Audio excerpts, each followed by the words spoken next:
Africains, lèvons-nous. Discours de Patrice Lumumba, 22 mars 1959.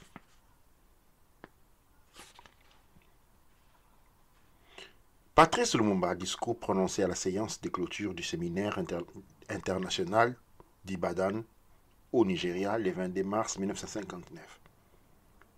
Trahi, vendu, supplicié et finalement assassiné au début de l'année 1961, Patrice Lumumba, éphémère leader du premier gouvernement du Congo indépendant, est toujours une figure mythique de l'Afrique francophone, entre Kinshasa et Kisangani, comme au-delà des frontières tracées par les colonisateurs. Aujourd'hui encore, les griots nous chantent Lumumba et l'espérance. Son âme rôde. Dans ces pays riches en matières premières et grands comme l'Europe occidentale, dans cet ensemble aux multiples ethnies et aux 400 dialectes, ces modestes employés de postes engagés dans l'action syndicale, devenus directeurs commerciaux d'une brasserie, rêvaient de construire un État uni. Un gouvernement fort et centralisé par-delà les chefferies, les clans et les particularismes. En 1959, Lumumba a 34 ans. Un physique longiligne, une certaine élégance et une force de conviction. Son arme, c'est la parole, disaient de lui les poètes entiers Aimé Césaire. Il est l'homme du verbe. Mais il a aussi une fragilité, un trop-plein d'imagination. Des qualités des poètes qui l'emportent trop loin des réalités immédiates d'un pays sans véritable élite autochtone, qui rêve son émancipation sans l'avoir pensée, sans l'avoir préparée. Jusque dans les années 50, le Congo et ses 17 millions d'habitants et pour les Belges, un magnifique gâteau africain. Le pays est géré comme un business dont il faut chaque année accroître la rentabilité. Mais à cause de cette fièvre indépendantiste qui balaye toute l'Afrique depuis la fin de la Seconde Guerre mondiale et s'amplifie à partir de 1957-1958, Bruxelles se rend lentement à l'évidence. Il va falloir négocier l'avenir du pays. Et Lumumba veut être de la partie. Lorsqu'en mars 1959, il se rend à la conférence panafricaine d'Ibadan, au Nigeria, il se voit déjà un chef des fils du nouveau Congo. Ses ambitions sont immenses, son discours modéré, son esprit ouvert aux réflexions des autres dirigeants africains. Il séduit. Et c'est en star que l'étrange 1960, jour de l'indépendance du Congo, il fera son entrée sur la scène politique africaine. Discours de Patrice Lumumba. Je remercie le Congrès pour la liberté et la culture de l'Université d'Ibadan pour l'aimable invitation qu'ils ont bien voulu m'adresser pour assister à cette conférence internationale où l'on dispute du sort de notre chère Afrique. C'est une satisfaction pour moi de rencontrer ici plusieurs ministres africains, des hommes de lettres, des syndicalistes, des journalistes et des personnalités internationales qui s'intéressent aux problèmes de l'Afrique. C'est par ces contacts d'homme à homme, par des rencontres de ce genre que les élites africaines pourront se connaître et se rapprocher afin de réaliser cette union qui est indispensable pour la consolidation d'une unité africaine.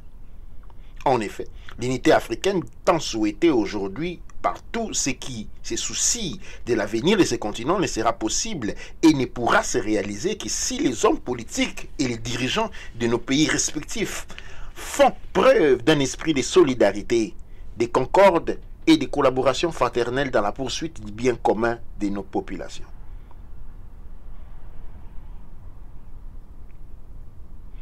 C'est pourquoi l'union de tous les patriotes est indispensable, surtout pendant cette période de lutte et de libération. Les aspirations des peuples colonisés à CGT sont les mêmes. Leur sort est également le même. D'autre part, les buts poursuivis par les gouvernements nationalistes dans n'importe quel territoire africain sont aussi les mêmes. Ces buts, c'est la libération de l'Afrique du joug colonialiste. Puisque nos objectifs sont les mêmes, nous atteindrons facilement et plus rapidement ceci dans l'union plutôt que dans la division. Ces divisions sur lesquelles se sont toujours appuyées les puissances coloniales pour mieux asseoir leur domination ont largement contribué et elles contribuent encore au suicide de l'Afrique. Comment sortir de cette impasse? Pour moi, il n'y a qu'une voie. Cette voie, c'est le rassemblement de tous les Africains au sein du mouvement populaire ou des partis unifiés. Toutes les tendances peuvent coexister au sein de ces partis de regroupement national et chacun aura son mot à dire, tant dans la discussion des problèmes qui se posent au pays qu'à la direction des affaires publiques. Une véritable démocratie fonctionnera à l'intérieur de ces partis et chacun aura la satisfaction d'exprimer librement ses opinions. Plus nous serions unis, mieux nous résisterons à l'oppression, à la corruption et aux manœuvres de division auxquelles se livrent les spécialistes de la politique de diviser pour régner. Ce souhait d'avoir dans nos jeunes pays des mouvements ou des partis unifiés ne doit pas être interprété comme une tendance au monopole politique ou à une certaine dictature. Nous sommes nous-mêmes contre le despotisme et la dictature. Je vais attirer l'attention de tout qu'il est hautement sage de déjouer dès le début les manœuvres possibles de ceux qui voudraient profiter de nos rivalités politiques apparentes pour nous opposer les uns aux autres, retarder ainsi notre libération du régime colonialiste. L'expérience démontre que dans nos territoires africains, l'opposition que certains éléments créent au nom de la démocratie n'est pas souvent inspirée par les soucis du bien général. La recherche de la gloriole et les intérêts personnels en est le principal, si pas l'unique mobile. Lorsque nous aurons acquis l'indépendance de nos pays et que nos institutions démocratiques seront établies, stabilisées, c'est à ce moment-là seulement que pourrait se justifier l'existence d'un régime politique pluraliste. L'existence d'une opposition intelligente, dynamique et constructive est indispensable afin d'équilibrer la vie politique et administrative du gouvernement au pouvoir. Mais ce moment ne semble pas encore venir et ce serait de servir les pays que de diviser aujourd'hui nos efforts. Tous nos compatriotes doivent savoir qu'ils ne serviront pas l'intérêt général du pays dans des divisions ou en favorisant celle-ci, sinon plus que la balkanisation de nos pays en des petits États faibles. Préconiser l'unité africaine et détruire les bases même de cette unité n'est pas souhaiter l'unité africaine. Dans la lutte que nous menons pacifiquement aujourd'hui pour la conquête de notre indépendance, nous n'entendons pas chasser les Européens de ces continents, ni nous accaparer de leurs biens ou les brimer.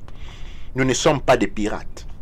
Nous avons au contraire le respect des personnes et le sens du bien d'autrui.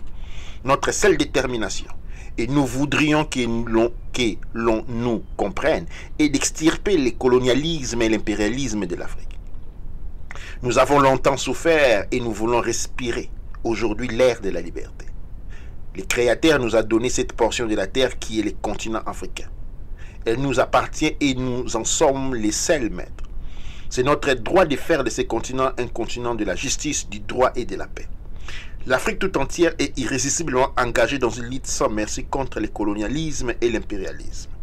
Nous voulons dire adieu à ces régimes d'assujettissement et d'artissement qui nous a fait tant de tort.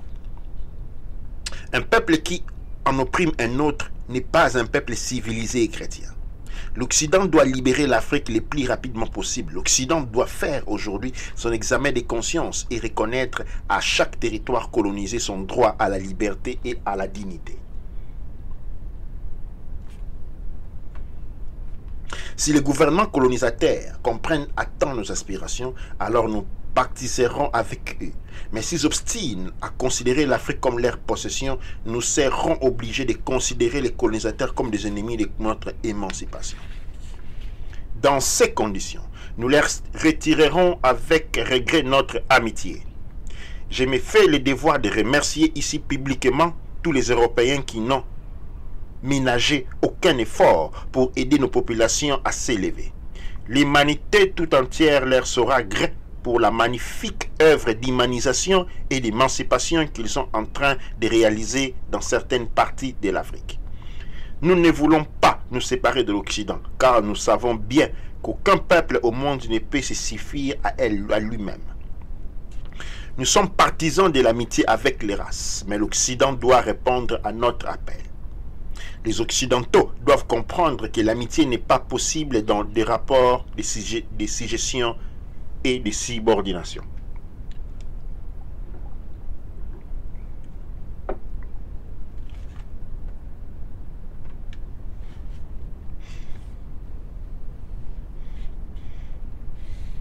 Les troubles qui éclatent actuellement dans certains territoires africains et qui éclateront encore ne prendront fin que si les puissances administratives mettent fin au régime colonial. C'est la seule voie possible vers une paix et une amitié réelle entre le peuple africain et européen. Nous avons impérieusement besoin de l'apport financier, technique et scientifique de l'Occident, en vue du rapide développement économique et de la stabilisation de nos sociétés. Mais les capitaux dont nos pays ont besoin doivent s'investir sous forme d'entraide entre les nations. Les gouvernements nationaux donneront toutes les garanties voulues à ces capitaux étrangers. Les techniciens occidentaux auxquels nous faisons un présent appel viendront en Afrique pour nous dominer, non pour nous dominer, mais bien pour servir et aider nos pays. Les Européens doivent savoir et se pénétrer de cette idée que les mouvements de libération que nous menons aujourd'hui à travers toute l'Afrique n'est pas dirigé contre eux, ni contre leurs biens, ni contre leurs personnes, mais simplement et uniquement contre les régimes d'exploitation et d'asservissement que nous ne voulons plus supporter. S'ils acceptent de mettre immédiatement fin à ces régimes instaurés par leurs prédécesseurs, nous vivrons avec eux en amis, en frères. Un double effort doit être mis pour hâter l'industrialisation de nos régions et le développement économique du pays. Nous adressons un appel aux pays amis afin qu'ils nous envoient beaucoup de capitaux et de techniciens. L'essor des travailleurs noirs doit aussi être sujet à de sensibles améliorations. Les salaires dont ils jouissent actuellement sont nettement insuffisants. L'épaurisme dans lesquels vivent les classes laborieuses est à la base de beaucoup de conflits sociaux que l'on rencontre actuellement dans nos pays. À ce sujet, les syndicats ont un grand rôle à jouer, rôle de défenseurs et d'éducateurs. Il ne suffit pas seulement de revendiquer l'augmentation des salaires, mais il est aussi d'un grand intérêt d'éduquer les travailleurs afin qu'ils prennent conscience de leurs obligations professionnelles, civiques et sociales et qu'ils aient également une juste notion de leurs droits. Sur les plans culturels, les nouveaux États africains doivent faire un sérieux effort pour développer la culture africaine. Nous avons une culture propre, des valeurs morales et artistiques inestimables, un code de savoir-vivre et des modes de vie propres. Toutes ces beautés africaines doivent être développées et préservées avec jalousie. Nous prendrons dans la civilisation occidentale ce qui est bon et beau et rejetons tout ce qui ne nous convient pas. Cet amalgame de civilisations africaines et européennes donnera à l'Afrique une civilisation d'un type nouveau, une civilisation authentique correspondant aux réalités africaines. Nous tendons une main fraternelle à l'Occident, qui nous donne aujourd'hui la preuve du principe de l'égalité, de l'amitié des races, que ses fils nous ont toujours enseigné sur les bancs de l'école, principe inscrit en grand caractère dans la Déclaration universelle des droits de l'homme. Les Africains doivent jouir au même titre que tous les êtres autres citoyens de la famille humaine des libertés fondamentales inscrites dans cette déclaration et des droits proclamés dans la Charte des Nations Unies. La période des monopoles des races est révolue. La solidarité africaine doit se concrétiser aujourd'hui dans les faits et dans les actes. Nous devons former un bloc pour prouver au monde notre fraternité. L'Afrique ne sera vraiment libre et indépendante tant qu'une partie quelconque de ces continents restera sous la domination étrangère. Je conclus mon intervention par ces vibrants appels « Africains, lèvons-nous »,« Africains, lèvons-nous »,« Africains, marchons main dans la main avec ceux qui veulent nous aider pour faire de ces beaux continents un continent de la liberté et de la justice. » Je dis et je vous remercie. Chronologie de Patrice Lumumba. Dès juillet 1925, naissance de Patrice Lumumba dans la province du Kasaï. 1952, responsable syndical, il collabore à plusieurs périodiques et anime des cercles culturels. Octobre 1958, cofondateur du mouvement national congolais MNC, première partie Chypra ethnique du Congo. Novembre 1959, émeute nationaliste à Stalinville et à Elisabethville. Patrice Lumumba est arrêté et condamné. Il sera libéré le 24 janvier 1960 pour se rendre à Bruxelles où se tient une table ronde entre les autorités belges et les différents mouvements nationalistes afin de préparer l'indépendance du Congo. 30 juin 1960, proclamation de l'indépendance. L'ex-Congo belge devient la République du Congo. Juillet 1960, des soldats congolais s'émutinent contre l'encadrement blanc. Les Européens commencent à quitter les pays. 11 juillet 1960, sécession de la région du Katanga sous la direction de Moïse Tshombe et avec la complicité de l'armée belge. 14 juillet 1960, le Congo rompt ses relations diplomatiques avec la Belgique. Août 1960, sécession de l'État minier du Sud Kasaï. Les massacres interethniques prennent de l'importance. Une guerre civile commence. Les dirigeants nationalistes sont eux-mêmes divisés. 12 septembre 1960, Lumumba arrêté puis libéré sur l'intervention d'une partie de l'armée réclame à l'ONU une aide militaire pour stabiliser le pays, empêcher les sécessions et enrayer les guerriers tribaux. 14 septembre 1960, le colonel Mobutu, ancien ami et collaborateur de Lumumba, organise un coup d'État. 10 octobre 1960, Lumumba est en résidence forcée à Léopoldville. Il est protégé par les troupes de l'ONU, elle-même encerclée par le commandement du colonel Mobutu. 27 et 28 novembre 1960, Lumumba réussit à s'évader, mais rattrapé dans la fuite. Il est de nouveau arrêté et ramené à Léopoldville en décembre. 17 janvier 1961, un avion les transporte avec ses compagnons à Elisabethville, au cœur du Katanga. Là, il est torturé par les gendarmes katangais, encadré par les soldats belges, puis assassiné. 13 février 1961, confirmation officielle de la mort de Patrice Lumumba. Une minute de silence.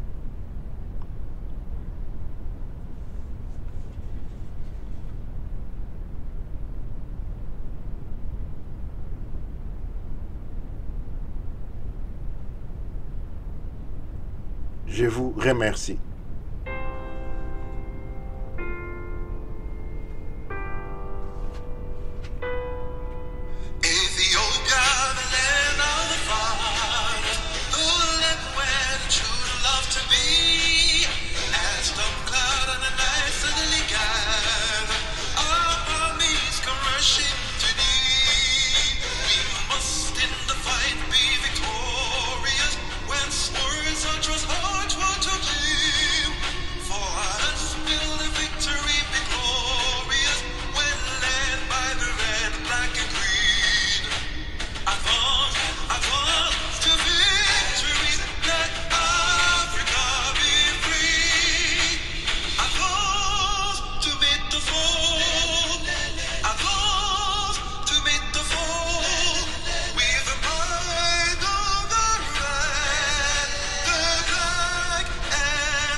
Nous préférons la liberté. Sékou Touré, discours prononcé devant le général de Gaulle le 25 août 1958. L'ensemble territorial guinéen est plein à craquer. Dans ces bâtiments disgraciés en forme de hangars construits par les colonisateurs français, dans la moiteur de la chaleur d'août, Sékou Touré, député maire de Conakry et dirigeant incontesté du mouvement indépendantiste guinéen, commence son discours. Il connaît son influence sur la jeunesse et joue avec les croyances populaires pour apparaître un nouveau messie venu sauver la Guinée. C'est 25 août 1958, dans son ample ensemble d'un blanc immaculé, il a choisi les registres de l'envolée passionné et la salle vibre à l'unisson.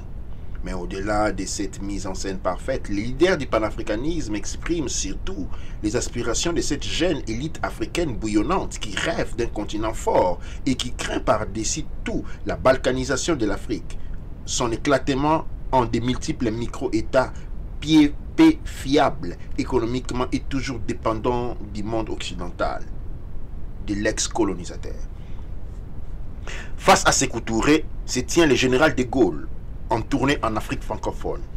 Il est alors le président du Conseil d'une 4e république moribonde et surtout il est le maire Il est le maître d'œuvre d'une nouvelle constitution pour la France qui verra les jours quelques semaines plus tard et doit organiser les relations avec les anciennes colonies. De Gaulle écoute mais connaît déjà la teneur du discours du dirigeant africain. Celui-ci veut une indépendance totale de la Guinée et une relation avec la France sur les pieds de stricte égalité. Pour l'homme du 18 juin, c'est impossible et non négociable. La Guinée peut accepter ou non de participer dans le cadre de la nouvelle 5e République à la construction d'une communauté franco-africaine dessinée par la France.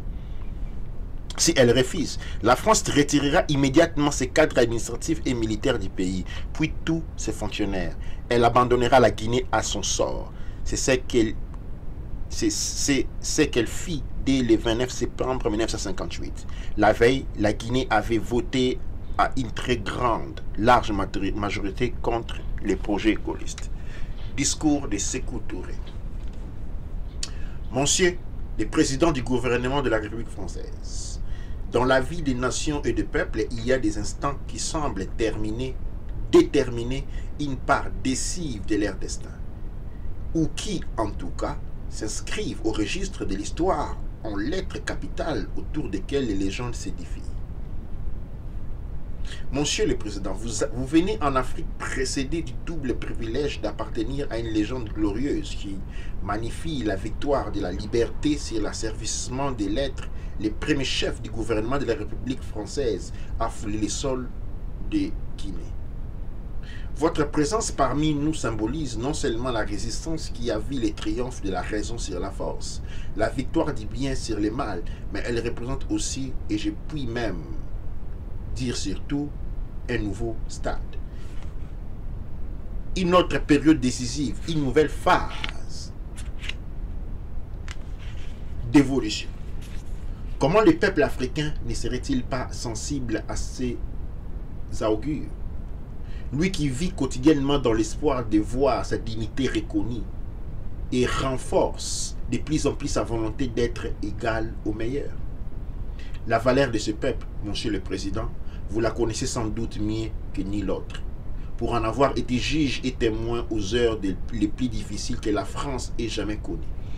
Cette période exceptionnelle, à l'issue de laquelle la liberté devait ressurgir avec un éclat nouveau, une force décuplée, est marquée par l'homme d'Afrique d'une manière toute particulière, puisqu'il a, au cours de la dernière guerre mondiale, rallié sans justification apparente la cause de la liberté des peuples et de la dignité humaine. À travers les vicissitudes de l'histoire, chaque peuple s'achemine vers ses propres lumières, agit selon ses caractéristiques particulières et en fonction de ses principales aspirations sans qu'apparaissent nécessairement les mobiles réels qui les font agir.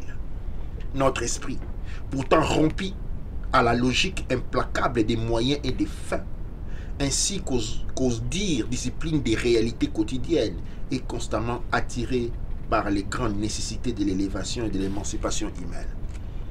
L'épanouissement des valeurs de l'Afrique est freiné, moins à cause de ceux qui les ont façonnés qu'à cause des structures économiques et politiques héritées du régime colonial en déséquilibre avec ses aspirations d'avenir.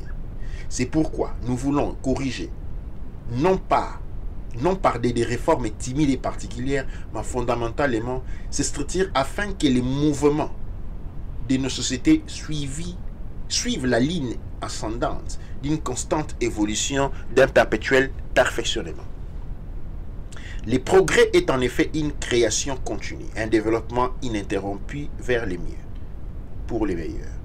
Étape après étape, les sociétés et les peuples élargissent et consolident leurs droits au bonheur, leurs titres de dignité et développent leurs contributions au patrimoine économique et culturel du monde entier. L'Afrique noire n'est pas différente en cela de toute autre société ou de tout autre peuple. Selon nos voies propres, nous entendons nous acheminer vers notre bonheur et cela avec d'autant plus de volonté et de détermination que nous connaissons la longueur du chemin que nous avons à parcourir. La Guinée n'est pas seulement cette identité. La Guinée n'est pas seulement cette entité géographique que les hasards de l'histoire ont délimitée suivant les données de la colonisation par la France, mais aussi une part vivent de l'Afrique, un morceau de ce continent qui palpite, sent, agit et pense à la mesure de son destin singulier. À travers les désordres moraux dus aux faits coloniaux et à travers les contradictions profondes qui divisent les mondes, nous devons taire les pensées idéales afin de serrer au plus près les possibilités réelles, les moyens efficaces et immédiates utilisables. Nous devons nous préoccuper des conditions exactes de nos populations afin de leur apporter les éléments d'une indispensable évolution, sans laquelle les mieux-être qu'elles prétendent légitimement obtenir ne pourraient être créés.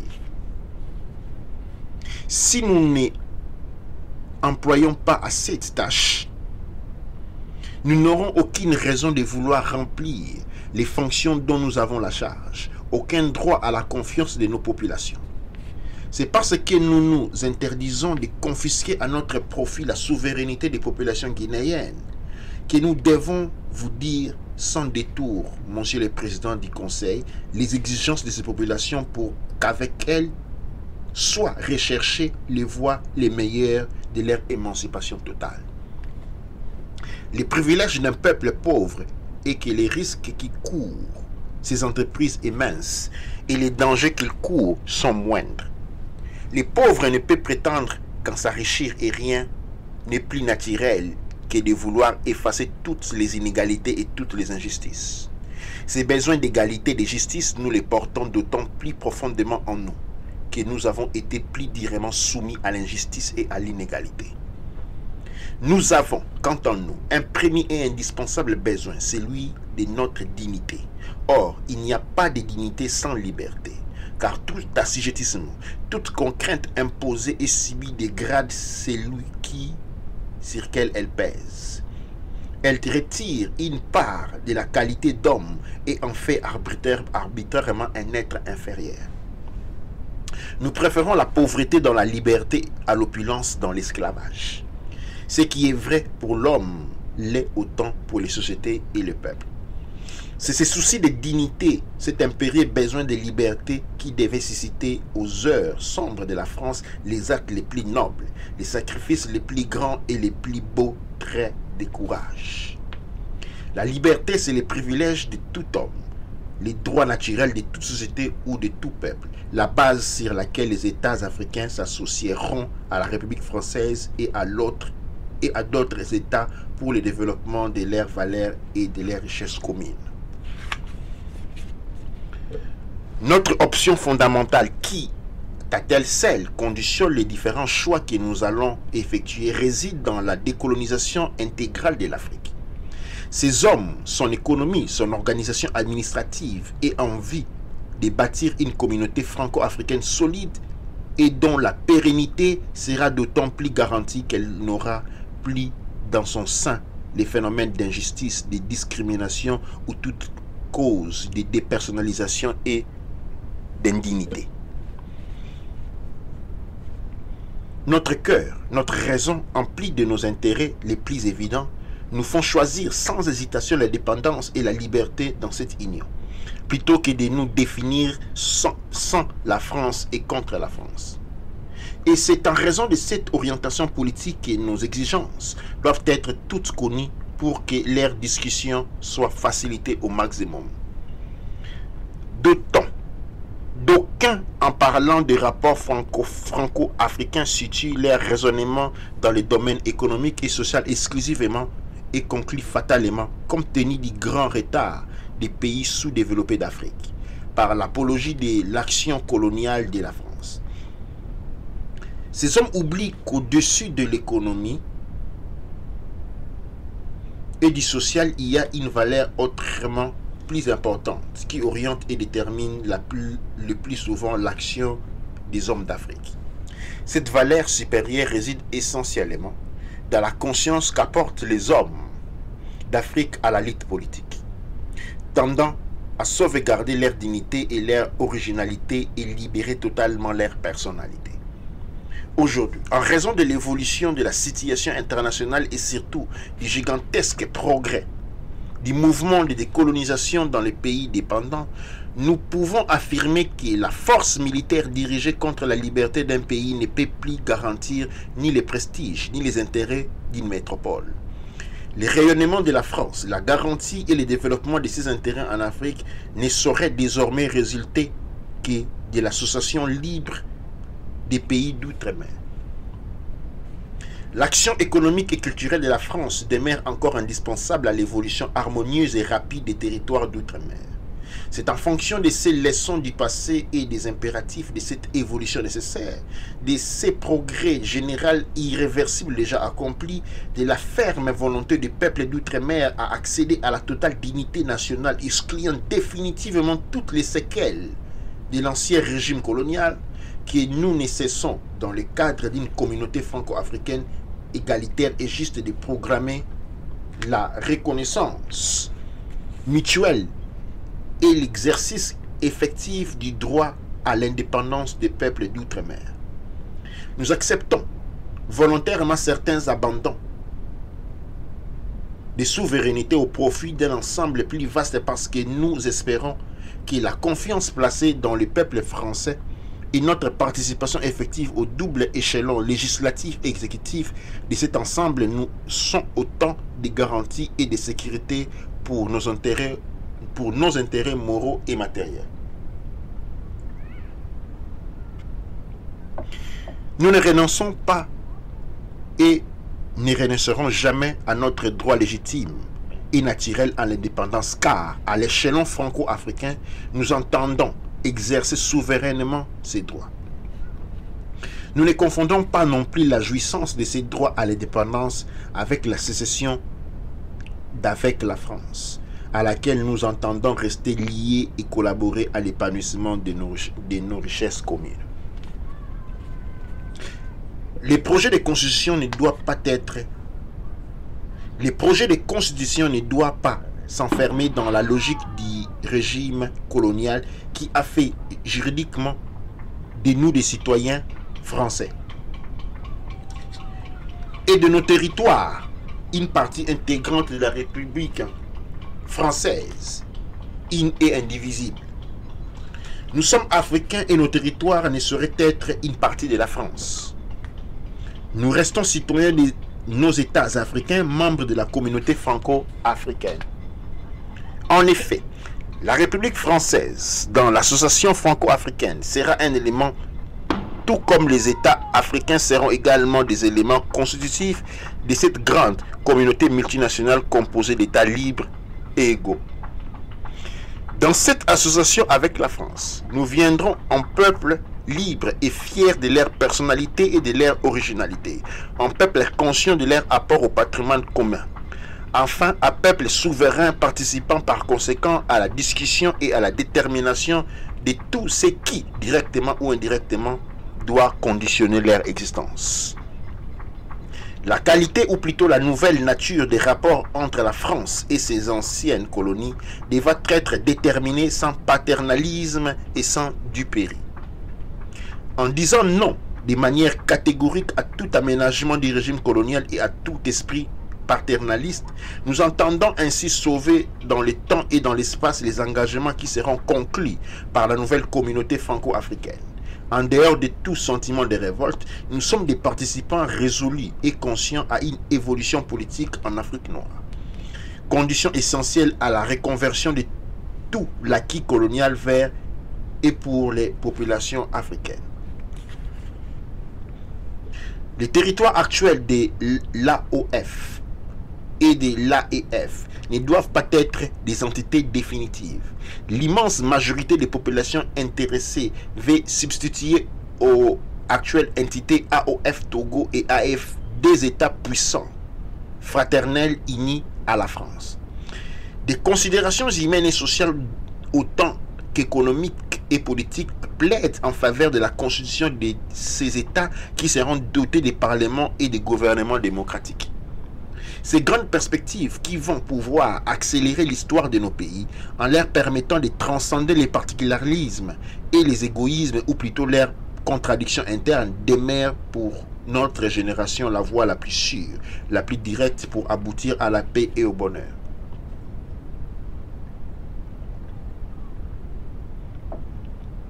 Pour résumer la position guinéenne vis-à-vis du projet de constitution qui fera l'objet du référendum du 28 septembre, nous affirmons qu'elle ne sera favorable qu'à condition que la constitution proclame les droits à l'indépendance et à l'égalité juridique des peuples associés, droit qui équivaut à la liberté pour ces peuples de se doter d'institutions de leur choix et d'exercer dans l'étendue de leur État et au niveau de leur ensemble leur pouvoir d'autodétermination et d'autogestion.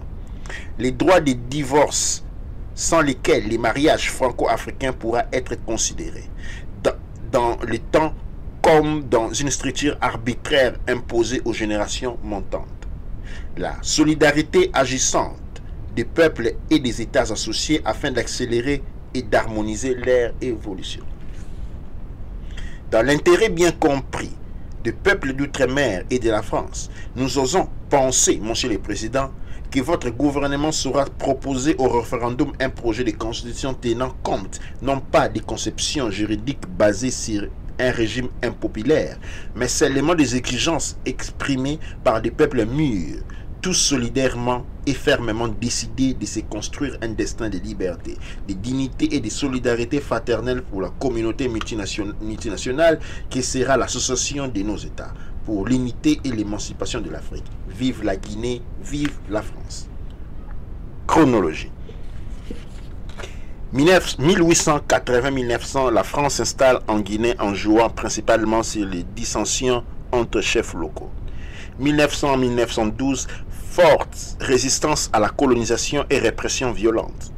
1919-1922, naissance de Sékou Touré au sein d'une famille musulmane modeste de l'ethnie malinké. 1940, il est employé de bureau. 1945, Sékou Touré participe à la création du syndicat des travailleurs des PTT et organise la première grève du personnel des postes. Cofondateur de la Fédération des Unions ouvrières de Guinée, une organisation affiliée à la Fédération syndicale mondiale proche du mouvement communiste international. 1951, dirige le Parti démocratique de Guinée. 1955, maire de Conakry. 20 au 26 août 1958, voyage du général de Gaulle en Afrique francophone et à Madagascar. Le 25, il rencontre Sékou Touré à Conakry. Septembre 1958, 11 territoires sur 12 des anciennes colonies françaises acceptent par référendum l'établissement d'une communauté franco-africaine. Seule la Guinée refuse les projets. Dès octobre 1958, la République de Guinée est proclamée. Paris rompt presque totalement avec elle. L'on voit apparaître les premiers signes d'une aide soviétique qui deviendra très importante au fil des années. 1er novembre 1958, la Grande-Bretagne et les États-Unis reconnaissent la Guinée. Sékou Touré crée une union avec les Ghana, une étape annonce-t-il vers les États-Unis d'Afrique. Juillet 1958, le général de Gaulle remet leur drapeau aux 16 chefs du gouvernement de la communauté et inaugure le Sénat de la communauté. 21 décembre 1958, de Gaulle est élu président de la République française et de la communauté. 1961, Sékou Touré organise un pouvoir fort avec parti unique. Il est devenu le responsable suprême de la révolution. 1958, la Guinée devient République populaire révolutionnaire. 1982, élaboration de la deuxième constitution guinéenne. Les droits d'association ne plus reconnus. Le 26 mars 1984, décès de Sékou Touré, le régime est renversé.